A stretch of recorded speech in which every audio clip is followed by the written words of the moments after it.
Hi, I trust this finds you well. Hope you've had a good week. Here's a thought from this week's Parsha. In fact, there are two Parshiot, Nitzavim and Vayelech, and we are coming very, very close to concluding the entire Torah.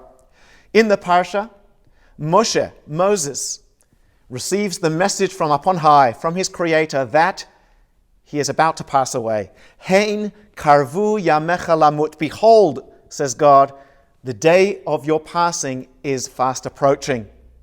And I saw a wonderful interpretation or an insight from Rabbi Shimon Feder, who quotes the Medrash. And the Medrash tells us that Moshe actually had an issue. He complained to God when he heard the word hein, behold. And Moshe turned to the Almighty and he said, you're using that word to tell me, to break the news of my passing. But I used that same word not so long ago to praise you.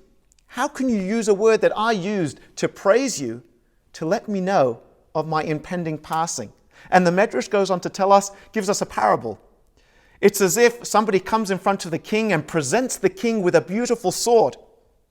And in turn, the king turns around to his guards and says, use that sword, execute the individual. And the poor fellow says, how can you do that? I've just given you a gift and you're going to use it to execute me. Perhaps I do deserve the death penalty, but don't use the gift that I gave you. That, says the Medrash, is what Moshe was saying. I used a word to praise you, and in turn you're using that same word, hein, to notify me of my death. There's something very, very powerful there, because can you compare the two cases? One's pretty cruel, and one is just a matter of words. But that's exactly what the Torah is telling us. That's exactly what the Medrash is telling us. Words are indeed powerful. A word can be used like a dagger. You can really hurt somebody and injure somebody. Or words can be used to uplift somebody, to inspire those around us.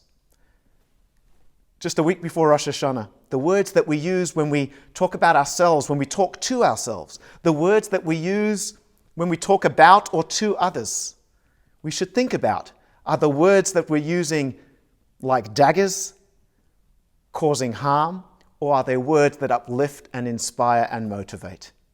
Shabbat Shalom. Have a wonderful weekend.